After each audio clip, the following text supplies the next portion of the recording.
అండి, welcome to అల్లరిపిల్ల భవ్య. ఈరోజు మన ఛానల్లో ఒక నాన్ వెజ్ రెసిపీతో మీ ముందుకు వచ్చానండి. అదేంటంటే ఎండు నెత్తళ్ళు కోడిగుడ్లు కర్రీ. ఎండు నెత్తళ్ళ కర్రీ మసాలా పెట్టి వండుకుంటే చాలా బాగుంటుందండి. కోడిగుడ్లు వేసి వండుకుంటే ఇంకా బాగుంటుందన్నమాట. ఈ కర్రీని బాలింతలకు కూడా పెట్టొచ్చండి. ఇందులో నాటుకోడి గుడ్లు వేసి వెల్లుల్లి గుడ్లు వేసి బాలింతలకు పెడితే చాలా మంచిది. ఈ రెసిపీని చిన్నపిల్లలు కూడా భయం లేకుండా తినేలాగా నేనైతే ఈ రెసిపీని చూపించబోతున్నానండి. ఇందులో అసలు ముళ్ళులు అనేవి లేకుండా ఈ ఎండు నెత్తళ్ళ కర్రీ అయితే నేను వండి చూపిస్తానన్నమాట. చాలా సింపుల్గా త్వరగా అయిపోయి ఈ కర్రీని ఇప్పుడు మనం ఎలా ప్రిపేర్ చేసుకోవాలో చూద్దామండి.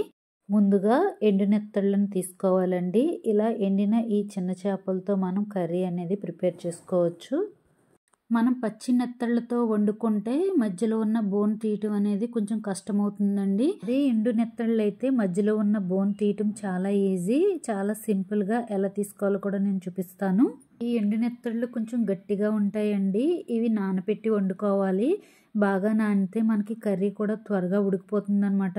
మనం సాయంత్రం కర్రీ వండుకోవాలంటే ఉదయం నానబెట్టేసుకోవాలి. ఉదయం కర్రీ ప్రిపేర్ చేసుకోవాలంటే నైట్ నానబెట్టేసుకోవాలి. నైట్ నానబెట్టుకుంటే మనకి చక్కగా నానిపోయి కర్రీ కూడా త్వరగా ఉడుకుతుందండి. చేపల్ని నానబెట్టకుండా ముందుగానే తల తోక తీసేసి ఒక గిన్నెలో వేసుకుని వాటర్ వేసి నానబెట్టుకోవాలి. మనకి ఎక్కువ టైం లేదు, కర్రీ త్వరగా ప్రిపేర్ చేసుకోవాలి, మనకి త్వరగా ఉడికిపోవాలి అనుకుంటే ఈ ఎండు చేపల్లో వేడి నీళ్ళు వేసి ఒక అరగంట పక్కన పెట్టుకున్నామంటే త్వరగా నానిపోతాయండి. అలా నానిన చేపలతో మనం కర్రీని త్వరగా ప్రిపేర్ చేసుకోవచ్చు. కానీ కర్రీ అయితే అంత టేస్ట్గా ఉండదండి. బాగా వేడి నీళ్ళు పోయటం వల్ల ఈ చేపల్లో ఉన్న జిడ్డుతనం అంతా పోయి కర్రీ అంత టేస్ట్గా అనిపించదండి. మనం ఇలా నానబెట్టేసుకుంటే మనకి పొద్దున కల్లా చూడండి ఎంత చక్కగా నానిపోయినాయో. మనకి పచ్చి మెత్తళ్ళు అయితే ఎలా ఉంటాయో అదే విధంగా మనకి ఇవి నానిపోయి పచ్చి నెత్తళ్ళలాగానే ఉంటాయండి.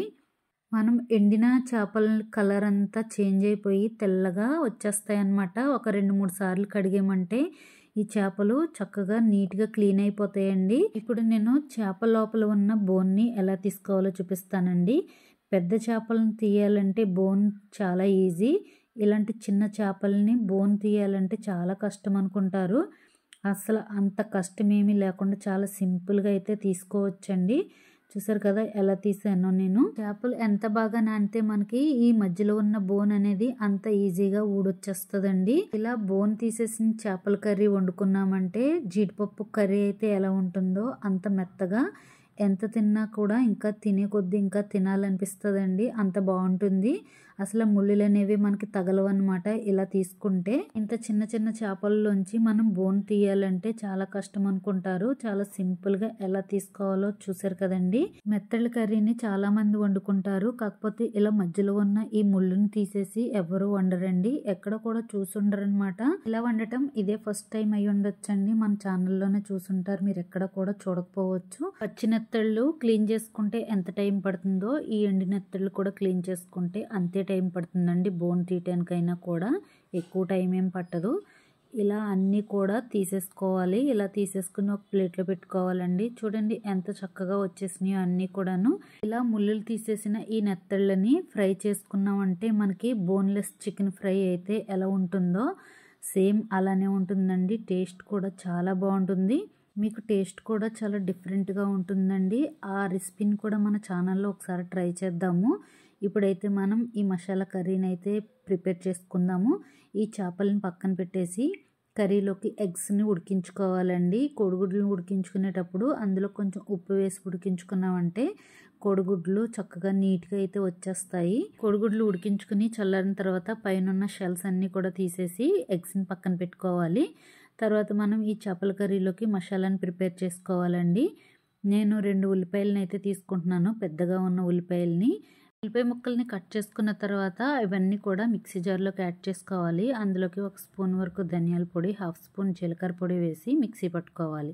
ఇలా మెత్తగా పేస్ట్ లాగా చేసుకోవాలండి. మరీ మెత్తగా కాకుండా కొంచెం బరకగా కాకుండా మధ్యస్థంగా ఉండేలాగా పేస్ట్లా చేసుకోవాలి. తర్వాత ఇలాగ ఒక 10-15 వరకు వెల్లుల్లిపాయ రేకల్ని పొట్టు తీసి ఒలుచుకోవాలండి. పెద్దగా ఉన్న వెల్లుల్లి రేకలను తీసుకుని ఒలుచుకోవాలి. మెత్తళ్ళ కర్రీలో వెల్లుల్లి గుడ్లు కాంబినేషన్ చాలా బాగుంటుందండి. పచ్చి నెత్తళ్ళలోనే కాకుండా ఇలా ఎండు నెత్తళ్ళ కర్రీలో కూడా వేసుకున్న చాలా బాగుంటుంది. టేస్ట్ అయితే సూపర్గా ఉంటుందండి. ఈ వెల్లుల్లి రేఖలు పొట్టు తీయాలంటే కొంచెం టైం ఎక్కువ తీసుకుంటుందండి. కర్రీ వండుకోవడానికి ముందుగానే ఇవి ఒలుచుకుని రెడీగా ఉంచుకున్నామంటే మనం కర్రీని త్వరగా ప్రిపేర్ చేసుకోవచ్చు అనమాట. స్టవ్ మీద ఒక ప్యాన్ పెట్టుకోవాలి. తర్వాత అందులోకి ఒక 3 నుంచి 4 టేబుల్ స్పూన్ల వరకు ఆయిల్ వేసుకోవాలండి. ఆయిల్ కొంచెం ఎక్కువగానే పడుతుంది. ఆయిల్ హీట్ అయిన తర్వాత అందులోకి ఒక 1/2 స్పూన్ వరకు ఉప్పు వేసుకొని అందులో ఉడికించుకున్న కోడిగుడ్లు వేసుకుని ఫ్రై చేసుకోవాలి. ఉప్పు వేయటం వల్ల కోడిగుడ్లు ప్యాన్కి అతుక్కోకుండా ఉంటాయండి. అదే నాన్ స్టిక్ ప్యాన్ అయితే చక్కగా వేగిపోతాయి. ఇలా అల్యూమినియం పాత్రలో వేసుకుని ఫ్రై చేసుకునేటప్పుడు కొంచెం ఉప్పు వేసి ఫ్రై చేసుకుంటే అడుగు పట్టకుండా ఉంటాయి అన్నమాట.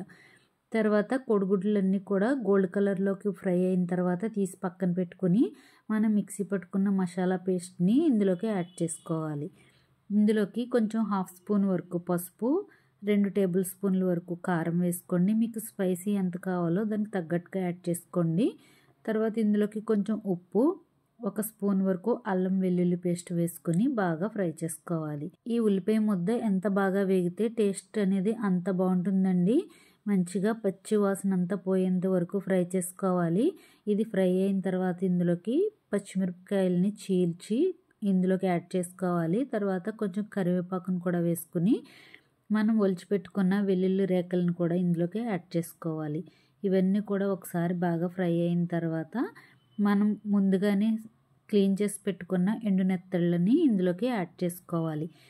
ఇవి మనం ముందు రోజు నైటే నానబెట్టుకున్నాం కదండి, బాగా నానిపోయి ఉంటాయి అన్నమాట. గరిటతో కొంచెం స్లోగా చాలా జాగ్రత్తగా తిప్పాలి, లేకపోతే విరిగిపోయి మొత్తం పేస్ట్ లాగా అయిపోతాయి అన్నమాట. ఇలా మిక్స్ చేసుకునే టైంలో లో ఫ్లేమ్లో పెట్టుకుని మిక్స్ చేసుకోవాలండి. లో ఫ్లేమ్లో ఉంచుకుని మనం మూత పెట్టుకుని ఒక 5 నిమిషాలు కుక్ చేసుకోవాలి. ఇలా కుక్ చేసుకున్న తర్వాత ఒకసారి మళ్ళీ గరిటతో బాగా మిక్స్ చేసుకోవాలి. ఇలా చేస్తే కనుక చక్కగా ఫ్రై అవుతుంది అన్నమాట. ఇలా ఫ్రై అయిన తర్వాత ఈ కర్రీలోకి తగినంత వాటర్ పోసుకొని గరిటతో మొత్తం ఒకసారి కలుపుకోవాలి. వాటర్ అనేది చాలా తక్కువగానే పడుతుందండి, ఎక్కువ వేయాల్సిన అవసరం కూడా లేదనమాట. ఎందుకంటే ఇవి బాగా నానిపోయినాయి, ఎండు నెత్తళ్ళు అనేవి త్వరగా ఉడికిపోతాయి కూడాను. ఇప్పుడు మనం ఫ్రై చేసుకున్న కోడిగుడ్లని ఈ కర్రీలోకి యాడ్ చేసుకోవాలి. గరిటతో మిక్స్ చేసే కంటే ఇలా క్లాత్ పట్టుకుని అటు ఇటు కదిపితే చక్కగా మిక్స్ అవుతాయండి అన్నీ కూడాను. ఇలా ఒకసారి కలుపుకున్న తర్వాత మూత పెట్టుకుని మీడియంలో మంటని అడ్జస్ట్ చేసుకుని మనం కుక్ చేసుకోవాలి. ఇలా ఒక 10 నిమిషాలు ఉడికించుకున్న తర్వాత గరిటతో ఒక్కసారి మెల్లిగా అటు ఇటు కలిపిన తర్వాత సన్నగా కట్ చేసుకున్న కొత్తిమీరని ఇందులోకి యాడ్ చేసుకోవాలి.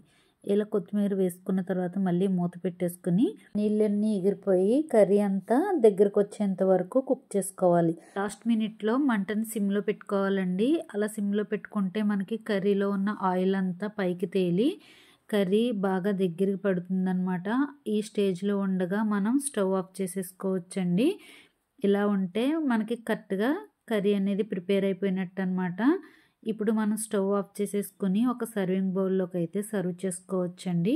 ఈ ఎండు నెత్తళ్ళ కర్రీని తింటే మీకు చికెన్ కర్రీ తిన్నట్టే ఉంటుందండి. బోన్లెస్ చికెన్ కర్రీ అయితే ఎలా ఉంటుందో సేమ్ అలాగే ఉంటుందన్నమాట. చిన్నపిల్లలు కూడా భయపడలేకుండా చక్కగా తినొచ్చండి. ముళ్ళులు కూడా గుచ్చుకోవు, అసలు బోన్ అనేది ఉండదన్నమాట ఈ చేపల కూరలోను. ఈ ఎండు నెత్తళ్ళు కోడిగుడ్ల కర్రీ ఎంతో సింపుల్గా ఎంతో టేస్టీగా ఎలా చేసుకోవాలో నేనైతే చూపించానండి. ఇప్పుడు మీరు వండుకునే ఎండు నెత్తళ్ళ కర్రీ లాగా కాకుండా, రెగ్యులర్ కర్రీలా కాకుండా ఇలా ఒకసారి ముళ్ళులు లేకుండా వండుకుని చూడండి, ఎలా ఉందో మీకే తెలుస్తుంది అనమాట టేస్ట్ అయితే. చూసారు కదండి, ఈ వీడియో మీ అందరికీ నచ్చిందని అనుకుంటున్నాను. నచ్చినట్లయితే తప్పకుండా కామెంట్ చేయండి.